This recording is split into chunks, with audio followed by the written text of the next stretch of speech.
এই মাসের একটা বিশেষ দিন আছে আশুরা, যেটা মুহররমের 10 তারিখে হয়ে থাকে। এই আশুরা উপলক্ষে আমাদের বেশ কিছু করণীয় আছে, আবার কিছু বর্জনীয় আছে।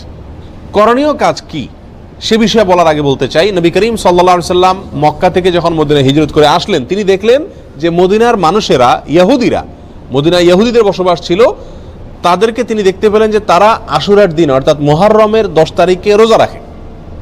তখন নবী করিম সাল্লাল্লাহু আলাইহি সাল্লাম তাদেরকে জিজ্ঞেস করলেন যে তোমরা এই দিনে রোজা রাখো কেন, রহস্য কি, কি কারণে রোজা রাখো? তখন ইহুদিরা নবী সাল্লাল্লাহু আলাইহি সাল্লামকে জবাব দিলেন যে এই দিনে আমরা রোজা এই জন্য রাখি যে এই দিনে আল্লাহ সুবহানাহু ওয়া তাআলা তার নবী, আমাদের নবী অর্থাৎ বনী ইসরাঈলের নবী, ইহুদিদের নবী মুসা আলাইহিস সালামকে এবং তার জাতি বনী ইসরাঈলকে আল্লাহ তাআলা মুক্তি দিয়েছেন। ফেরাউনের অধীনে তারা কৃতদাস হিসাবে দীর্ঘদিন বন্দী ছিলেন, জুলুমের শিকার ছিলেন। আল্লাহ তাআলা তাদেরকে মুক্তি দান করেছেন, ফেরাউনকে ডুবিয়েছেন, সমুদ্রে ফেরাউনকে ডুবিয়েছেন, আর মুসা আলাইহিস সালামকে এবং বনী ইসরাঈলকে আল্লাহ তাআলা রক্ষা করেছেন। তাহলে বনী ইসরাঈল জাতির প্রতি, মুসা আলাইহিস সালামের প্রতি আল্লাহ তাআলা অনুগ্রহ নাজিল করেছেন, তাকে এবং তার জাতিকে স্বাধীনতা দিয়েছেন, মুক্তি দিয়েছেন। আর সেই জন্য আমরা তার উম্মত হিসাবে শুকরিয়া আদায় করে এই দিন রোজা রাখি। নবী করিম সাল্লাল্লাহু আলাইহি সাল্লাম তাদের এই কথা শুনে বললেন, নাহনু আহাক্কু বিমূসা, তোমরা মুসা আলাইহিস সালামের অনুসারীর দাবি করো ঠিক আছে, কিন্তু মুসা আলাইহিস সালামের অনুসারী হিসাবে তোমরা যত না সত্য, তার চাইতে বেশি সত্যবাদী অনুসারী হিসাবে আমরা। অতএব মুসা আলাইহিস সালামের প্রতি আল্লাহর অনুগ্রহ নাজিল হয়েছে এই দিনে, সেই উপলক্ষে তোমরা যদি শুকরিয়া আদায় করে আল্লাহর কাছে রোজা রাখো, তাহলে আমাদের রোজা রাখার অধিকার আরো বেশি। এই নবী সাল্লাল্লাহু আলাইহি সাল্লাম তখন সাহাবা একরামকে বললেন যে তোমরাও কি করবে, আশুরার দিনে রোজা রাখবে, তবে ইহুদিদের সঙ্গে ব্যতিক্রম করবে। ইহুদিদের সঙ্গে কি করবে? ব্যতিক্রম করবে। আর ব্যতিক্রমটা হলো এই যে তারা একটি রোজা রাখে, আমরা দুইটা রাখবো। তারা রাখে শুধু আশুরার দিনে, আমরা রাখবো তার সাথে আরেকটা রোজা যোগ করে। এই আরেকটা রোজা যোগের ব্যাপারে কোনো কোনো বর্ণনা আসছে একটা আগে অথবা একটা পরে, অর্থাৎ 9, 10 অথবা 10, 11। আশুরা তো 10 তারিখের রোজা, তার সাথে একটা আগে অথবা পরে যে কোনো একদিনের একটা রোজা যোগ করে হয় 9, 10 আর না হয় 10, 11 রাখার জন্য বলা হয়েছে। যদিও সেই হাদিসকে উলামা একরামের কেউ কেউ সহিহ বলেছেন, কেউ কেউ যঈফ বলেছেন। তবে নবী করিম সাল্লাল্লাহু আলাইহি ওয়াসাল্লাম তার মৃত্যুর আগের বছর বা তিনি তার মৃত্যুর বছর বলেছিলেন যে আল্লাহ যদি আমাকে আগামী বছর হায়াতের বাঁচিয়ে রাখেন, আমি যদি বেঁচে থাকি, তাহলে লাসুমান্নাত তাসিআ ওয়াল আশিরা, তাহলে আমি আগামী বছর মুহররম আসলে, আশুরা আসলে 9 এবং 10 2 দিন রোজা রাখব। এই হাদিস থেকে বোঝা গেল নবী সাল্লাল্লাহু আলাইহি সাল্লামের আকাঙ্ক্ষা ছিল, তার নিয়ত ছিল, তার ইচ্ছা ছিল আশুরার সাথে আগের দিন রোজা মিলিয়ে রাখা, অর্থাৎ 9, 10, 11 না। এই জন্য উলামা ইকরাম বলেন সবচেয়ে উত্তম হলো আশুরা উপলক্ষে একজন মুমিনের জন্য 2টা রোজা রাখা। আর সে 2টা রোজা হলো কোনটা? 9 এবং 10। কথা বুঝে আসছে? শুধু 10 তারিখের রোজা রাখা যাবে কিনা, যে 2টা রাখতে পারতেছে না সে কমপক্ষে একটা রাখতে পারবে কিনা, এ বিষয়ে উলামা ইকরাম অনেকে বলেছেন এটা অনুচিত হবে, মাকরুহ হবে। কেন? কারণ হলো ইহুদিদের সাথে মিল হয়ে যায়, নবী সাল্লাল্লাহু আলাইহি ওয়াসাল্লাম ইহুদিদের থেকে ব্যতিক্রম করতে বলেছেন, সেজন্য একটা রাখা উচিত নয়। আর অন্যান্য উলামা ইকরাম বলেন যে নাই মামার চাইতে কানা মামা ভালো, একেবারে 2টা যদি না রাখতে পারে কমপক্ষে একটা রাখলো। কথা বুঝে আসছে? তো যাই হোক, 2টা রাখা উত্তম, আর সেটা হলো 9 এবং 10। নবী সাল্লাল্লাহু আলাইহি সাল্লাম আশুরার রোজার ফজিলত তালাশের জন্য, এই রোজার ফজিলত অন্বেষণের জন্য যত চেষ্টা করতেন, রমজানের ফরজ রোজার পরে অন্য কোনো নফল রোজার ব্যাপারে, নফল রোজার ফজিলত আহরণ করার ব্যাপারে এত বেশি চেষ্টা তিনি করতেন না বলে হাদিসে প্রমাণিত। এক বর্ণনা আসছে, নবী সাল্লাল্লাহু আলাইহি সাল্লাম বলেছেন, আবু হুরায়রা রাদিয়াল্লাহু তাআলা বর্ণনা করেছেন হাদিসটি, যে নবী সাল্লাল্লাহু আলাইহি সাল্লাম ইরশাদ করেছেন, সিয়ামু ইয়াউমি আশুরা আহতাসিবু আলাল্লাহি আন ইউকাফিরা সানাতাল্লাতী ক্বাবলা, আশুরার দিনে যদি কেউ রোজা রাখে, আল্লাহর প্রতি আমার ধারণা হলো আল্লাহ তাআলা তার পিছনের 1 বছরের গুনাহ মাফ করে দিবেন। ছোট ছোট যে অপরাধগুলো হয়ে থাকে এগুলো আল্লাহ তাআলা মাফ করে দিবেন যদি কেউ কি রাখে, আশুরার রোজা রাখে। প্রিয় ভাইয়েরা, এই রোজার এত বেশি গুরুত্ব যে মদিনাতে সাহাবা একরাম ফরজ রোজা ছাড়া অন্য কোন নফল রোজার জন্য নিজের শিশুদেরকে রোজা রাখাইতেন না, বা রাখাইতেন বলে জানা যায় না। কিন্তু আশুরার রোজা তাদের ছোট ছোট শিশুদেরকে দিয়ে রাখাইতেন, এবং শুধু রাখাইতেন তা নয়, বাচ্চারা যাতে রোজাটা রাখতে পারে, যাতে ক্ষুধার তাড়নায় ভেঙে না ফেলে, সেজন্য তাদেরকে খেলনা ইত্যাদি দিয়ে ভুলায় রাখতেন। এইসব কিছু থেকে আশুরার রোজার গুরুত্ব একজন মুমিনের কাছে পরিষ্কারভাবে ফুটে ওঠে।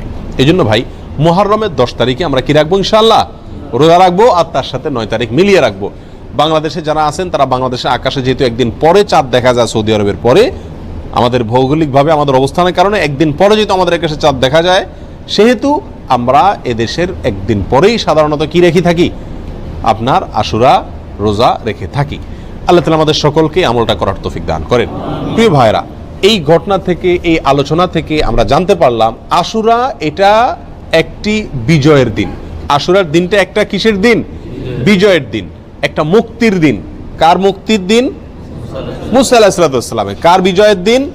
মুসা আলাইহিস সালাম এবং বনী ইসরাইলের। আল্লাহর একজন উলুল আজম নবী, একজন সিনিয়র একজন নবী মুসা আলাইহিস সালামের বিজয়ের দিন, তার প্রতি আল্লাহর রহম নাজিলের দিন, মুক্তির দিন, ঠিক কিনা? এবং সেই হিসাবে আমরা বলতে পারি এটা একটি মূলত সুখের দিন। একটি কিসের দিন? সুখের দিন। বিজয়ের দিন হিসাবে কি? সুখের দিন। আর এই জন্য তো শুকরিয়া আদায় করে রোজা রাখতে হয়। কিন্তু আমাদের দেশে শতকরা 99 জন মানুষ আশুরা বলতে জানে এটা হলো শোকের দিন, সুখের উল্টা শোকের দিন, ঠিক না ভাই? ঠিক। আমাদের দেশে মানুষ জানে আশুরা মানে কারবালার দিন। আশুরা মানে কিসের দিন ভাই? কারবালার দিন। আশুরা আসলে মানুষ জানে যে এই দিনে কারবালা একটা নির্মম হত্যাকাণ্ডের ঘটনা ঘটেছিল, এটা মানুষ জানে। কিন্তু এর পিছনের যে ইতিহাস, এর যে আরো গোড়ার ইতিহাস, এর যে মূল এবং আসল ইতিহাস, মুসা আলাইহিস সালামের বিজয়ের ঘটনা, সেটা আমাদের দেশে মানুষ কি করে না? জানে না। প্রিয় ভাইরা, এই দিনটিতে বিজয় হয়েছিল মুসা আলাইহিস সালামের, সেটি হলো এই দিনের মূল ঘটনা, আসল ঘটনা। আর সেই ঘটনাকে কেন্দ্র করেই নবী সাল্লাল্লাহু আলাইহি ওয়াসাল্লাম রোজা রাখতে আমাদেরকে কি করেছেন? নির্দেশ করেছেন। সেটা আমাদের জন্য পালনীয়। কিন্তু একই দিনে ঘটনাচক্রে আরেকটি দুর্ঘটনাও ঘটে গিয়েছিল। একটি নির্মম, পৃথিবীর ইতিহাসের নির্মমতম হত্যাকাণ্ড ঘটে গিয়েছিল। নবী সাল্লাল্লাহু আলাইহি ওয়াসাল্লামের অত্যন্ত প্রিয় দৌহিত্র হোসেন রাদিয়াল্লাহু তাআলা আনহুকে অত্যন্ত নির্মমভাবে হত্যা করা হয়েছিল কারবালায়। প্রিয় ভাইরা, এই কারণে আমাদের অনেক ভাইরা মনে করেন যে তাহলে এই দিনে আর সুখ পালন করা যাবে না, এই দিনে আর আল্লাহর প্রতি শুকরিয়া আদায় করে রোজা রাখা যাবে না। তাহলে কি করতে হবে? শোক পালন করতে হবে। এই ঘটনাকে বোঝানোর জন্য একটা ছোট এক্সাম্পল, ছোট একটি উপমা দিয়ে থাকি। সেটা হলো, ধরুন 16 ডিসেম্বর আমাদের বিজয় দিবস। বাংলাদেশে মানুষকে আল্লাহ তাআলা বিজয় দান করেছেন 16 ডিসেম্বরে। 16 ডিসেম্বরের বিজয় দিবস মানে খুশির দিন, আনন্দের দিন, শুকরিয়া আদায় করার দিন। এই দিনে ঘটনাচক্রে যদি বিজয়ের ঘটনার বহু বছর পরে যদি এই দিনে কোনো দুর্ঘটনা ঘটে, কোনো বন্যা, প্লাবনে হাজার হাজার মানুষ মারা যায়, তাহলে কি এই দিনটা বিজয় দিবস পরিবর্তন হয়ে শোকের দিবস হয়ে যাবে? কখনো হবে? এটা সম্ভব কোনোদিন? বড়জোর এরকম হতে পারে, বিজয় দিবসের আলোচনা বা বিজয় দিবসটা আসলেই ওই দুর্ঘটনার পর থেকে যতবার বিজয় দিবস আসবে, বিজয় দিবসের আলোচনা আসবে, তখন মানুষের মনে পড়বে, মানুষ স্মরণ করবে, বলবে যে এটি আমাদের বিজয় দিবস, খুশির দিবস হলেও দুঃখজনকভাবে এই দিনে একটি বিচ্ছিন্ন দুর্ঘটনাও ঘটে গিয়েছিল, ঠিক না ভাই? ঠিক। কিন্তু এই দিনের আসল ঘটনা বিজয়কে ভুলে গিয়ে শোক পালন করা, এটা কোনোদিন হবে? যৌক্তিক হবে? হবে না। অতএব কারবালার যে ঘটনা ঘটেছিল সেটাও 10ই মুহররম ঘটেছিল, কিন্তু এই দিনে আসল যে ঘটনা ঘটেছে মুসা আলাইহিস সালামের বিজয়, সেটা কোনোদিন চাপা পড়ে যাওয়া এটা যুক্তিসঙ্গত নয়। বিধায় একজন মুমিন আশুরা আসলে সর্বপ্রথম তার মাথায় চলে যাবে কোন দিন? মুসা আলাইহিস সালামের বিজয়ের দিন। এরপরে পাশাপাশি একই দিনে যেহেতু আরেকটি নির্মম ঘটনা ঘটেছে সেটাও তার মনে আসতে পারে, এবং সে উপলক্ষে হোসেন রাদিয়াল্লাহু তাআলা আনহু সহ তার পরিবারের সদস্যরা যারা নির্মমভাবে নিহত হয়েছিলেন, হত্যা করা হয়েছিল, তাদের জন্য আল্লাহ সুবহানাহু ওয়া তাআলার কাছে দোয়া করতে পারেন। যারা হত্যায় জড়িত ছিল তাদেরকে আল্লাহ সুবহানাহু ওয়া তাআলা পৃথিবীর ইতিহাসের নিকৃষ্টতম সাজা যেন তাদেরকে দেন, সেজন্য আল্লাহর কাছে আরজি পেশ করতে পারেন। কিন্তু তাই বলে আপনি কি করতে পারেন না? তাজিয়া মিছিল, শোক মিছিল এগুলো বের করতে পারেন না। কারণ ইসলাম 3 দিনে বেশি কোনো মৃত্যুতে, কোনো দুর্ঘটনায় শোক পালন করার সুযোগ, অনুমতি দেয় নাই।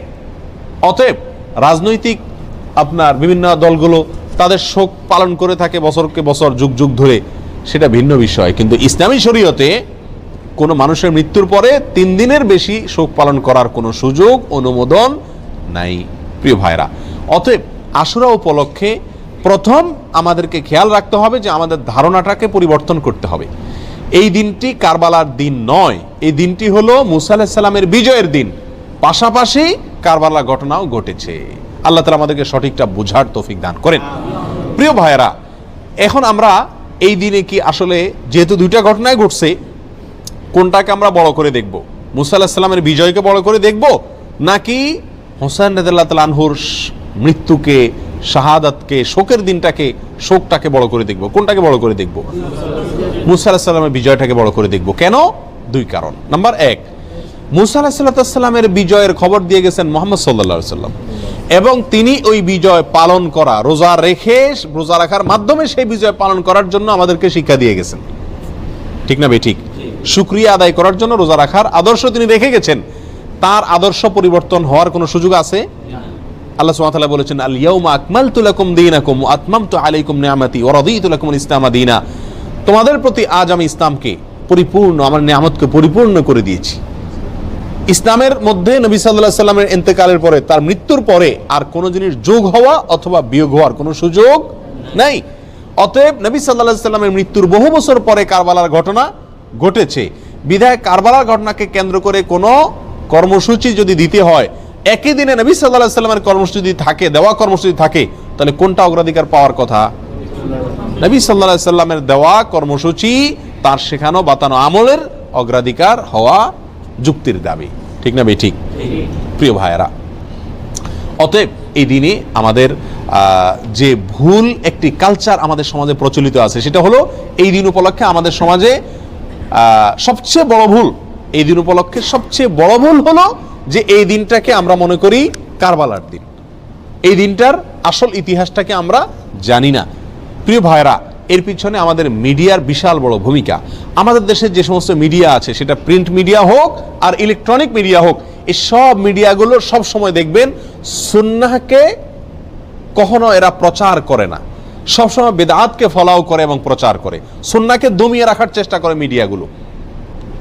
যেমন এই আশুরাকে কেন্দ্র করে আপনারা দেখবেন ঢাকা শহরের পুরান ঢাকায় মিরপুরে দুই একটা জায়গাতে 200, 150, 100 ছোট ছোট বাচ্চা পোলাপান, এরা তাজিয়া মিছিল মানে শোক মিছিল বের করে, কারবালার ঘটনাকে স্মরণ করে আশুরার দিনে শোক মিছিল বের করে। ওই মিছিলের ঘটনাকে, ওই মিছিলকে আপনার সারাদিন টেলিভিশন, রেডিও, পত্রপত্রিকায় ফলাও করে প্রকাশ করে, এবং ওই দিনের সংবাদের অন্যতম শিরোনাম থাকে সমস্ত মিডিয়াগুলোতে, আজ পবিত্র আশুরা। আজকের এই দিনে মহানবী হযরত মুহাম্মদ সাল্লাল্লাহু আলাইহি সাল্লামের প্রিয় দৌহিত্র হুসাইন রাদিয়াল্লাহু তাআলা আনহুকে কারবালার প্রান্তরে, ইরাকের কারবালার প্রান্তরে নির্মমভাবে শহীদ করেছে অমুক অমুক অমুক অমুকে। এখানে বলতে বলতে কোনো কোনো মিডিয়াতে, বিশেষ করে রেডিও চ্যানেলগুলোতে বিশিষ্ট সাহাবী, কোরআনের লেখক, ওহীর লেখক মুআবিয়া রাদিয়াল্লাহু তাআলা আনহুকে অকথ্য ভাষায় গালিগালাজ করা হয়। কথা বুঝে আসছে? এবং সংবাদে আরো বলা হয় এই দিনটি উপলক্ষে রাজধানী ঢাকা সহ দেশের বিভিন্ন জায়গায় তাজিয়া মিছিল বের করা হয়েছে, অর্থাৎ শোক মিছিল বের করা হয়েছে। প্রিয় ভাইরা, 150-200 লোকের 2-3টা মিছিল, এটা সারাদিন সংবাদে বলে। একই দিনে মহানবী হযরত মুহাম্মদ সাল্লাল্লাহু আলাইহি সাল্লামের সুন্নাহকে পালন করতে গিয়ে, নির্দেশকে পালন করতে গিয়ে সারা দেশে লক্ষ লক্ষ মানুষ নফল রোজা রেখেছেন, সেই কথা কিন্তু কোনো মিডিয়া কি করে না, বলে না। যার কারণে মানুষ ওই ভুলটা জানে, সঠিকটা জানে না, বেদাত জানে, সুন্নাহ জানে না, একটা জানে আরেকটা জানে না। ঠিক না ঠিক? প্রিয় ভাইরা, অতএব আমাদেরকে সঠিকটার প্রচার করতে হবে। এই জাতীয় বিষয়গুলোকে বেশি বেশি কি করতে হবে? প্রচার করতে হবে। আজ মিডিয়াতে যদি এই দিনের মূল ঘটনা যেটি হাদিসে বর্ণিত হয়েছে সেটি যদি আসতো, পাশাপাশি কারবালা ঘটনাও আসতো, তাহলে সেটা কি ছিল না? দোষণীয় ছিল না। আল্লাহ তাআলা আমাদের সকলকে আশুরা উপলক্ষে যে সমস্ত ভুল ধারণা আছে, ভ্রান্ত ধারণা আছে, সেগুলোকে সংশোধন করবার তৌফিক দান করুন। আল্লাহ তাআলা আমাদের সকলকে আশুরা উপলক্ষে একমাত্র আমল হলো নফল রোজা রাখা। আর আমাদের তাজিয়া মিছিল যারা করে, তারা চাঁদা টাদা উঠায় ওই দিন ভালো করে আরো খিচুড়ি খায়। যেদিন হাদিসে নফল রোজা রাখতে বলছে, কানাই বন্ধ করতে বলছে, তারা ওই দিন আরো বেশি কি খায়? খিচুড়ি খায়। ডেক বসায় দেখবেন মনে মনে, এবং খিচুড়ি পাকায়, বিতরণ করে খায়। প্রিয় ভাইরা, এই দিনটি নফল রোজার দিন, এই দিনটি মুসা আলাইহিস সালামের বিজয়ের দিন, পাশাপাশি একটি নির্মম ঘটনার দিন। কোনো মুমিনের জন্য এটা কষ্টের কারণ না হয়ে থাকতে পারে না। নবী সাল্লাল্লাহু আলাইহি সাল্লামের প্রিয় নাতিকে নির্মমভাবে হত্যা করা হয়েছে সপরিবারে, এই ঘটনায় ব্যথিত না হয়ে কোনো মুমিন থাকতে পারে না। অতএব আমরা সকলেই ব্যথিত, আমরা আল্লাহর কাছে বিচার চাই হত্যাকারীদের, আল্লাহর কাছে মর্যাদা চাই নিহতদের। কিন্তু তাই বলে নবী সাল্লাল্লাহু আলাইহি সাল্লামের বাতানো আমল, আদর্শ, সুন্নাহ সেটা চাপা পড়ে যাবে, ভুলে যাব আমরা। এর চাইতে জুলুমের কথা, এর চাইতে অবিচারের কথা আর কিছুই হতে পারে না। আল্লাহ তাআলা আমাদের সকলকে মুহররম মাসের তাৎপর্য, করণীয়, আশুরার তাৎপর্য, করণীয় ভুল ধারণাগুলোকে সংশোধন করবার এবং বর্জনীয় কাজগুলোকে ছাড়বার তৌফিক আল্লাহ তাআলা দান করুন। ওয়া আখিরু দাওয়ানা আনিল হামদুলিল্লাহি রাব্বিল আলামিন।